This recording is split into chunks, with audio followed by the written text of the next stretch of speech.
C'est par mon futur beau-frère Charles Lederman que j'ai connu Georges, parce que j'étais à Lausée comme petite secrétaire sans formation et petite assistante sociale sans formation.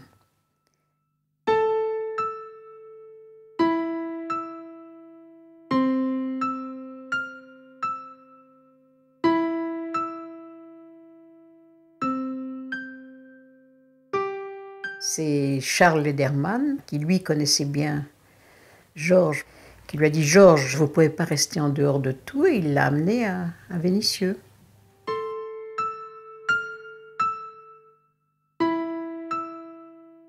La commission de criblage était quelque chose d'officiel.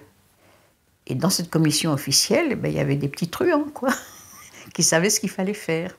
C'était une commission qui était presque préfectorale, enfin officielle, de gens qui étaient là, parce qu'il y avait un représentant, je crois, du préfet. Il y avait quelqu'un qui était absolument débordé par tous ces gens, l'abbé Glasbert en tête, qui étaient là pour déterminer ceux qui pouvaient sortir, ceux qui ne pouvaient pas, les enfants, moins de 16 ans, plus de 16 ans. Il y a eu des grandes discussions, là. C'était l'apocalypse. Et c'était une nuit très, très, très angoissante par tout ce qui se passait. Et moi, j'étais fille d'avocat, donc un peu légaliste, et j'étais absolument bouche bée devant le travail de la commission de criblage, avec l'abbé Glasbert, entre autres, qui jouait avec les dossiers, qui remplaçait des feuilles, qui faisait des tours de passe-passe avec Joseph Veil. Et Georges, qui a été, je crois, assez actif cette nuit-là.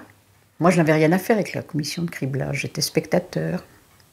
J'ai assisté à des scènes assez pénibles de séparation d'enfants, de cris. En plus, il y a eu un orage. En plus, l'électricité avait sauté, ce que je n'ai jamais su si c'était sciemment ou pas, et si ça a aidé à faire certaines choses. Donc c'était vraiment l'enfer à ce moment-là. Et puis au petit matin, j'ai appris qu'on avait réussi avec l'autocar, l'autobus, à faire sortir des enfants. Puis là, moi, je n'ai pas participé, j'étais témoin de l'efficacité de tous ces hommes qui étaient là.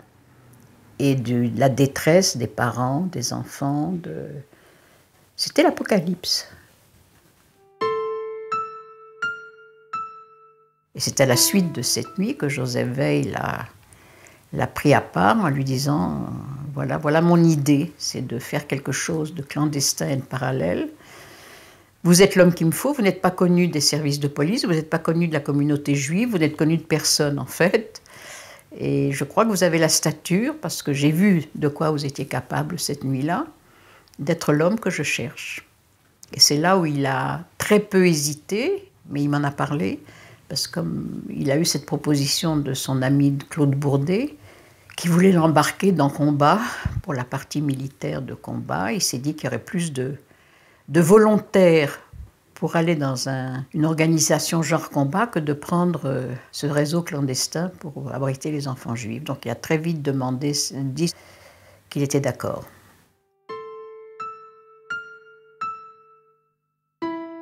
Il y a un ami qui avait des usines de poterie à Dieulefit qui lui avait donné, lui a donné comme quoi il était représentant des poteries de Dieulefit, de sa boîte. Alors, je ne sais pas s'il avait des poteries dans son... Il ne devait pas en avoir beaucoup, parce qu'il y avait beaucoup de choses, dans des valises en carton bouilli.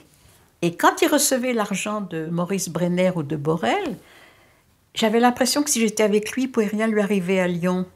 Donc sur son vélo, il avait une valise avec, je ne peux pas te dire combien d'argent c'était énorme, qu'on gardait à la maison. Et je lui disais, mais si on vient, qu'est-ce qu'on dit? Ce sont les économies d'un représentant en poterie.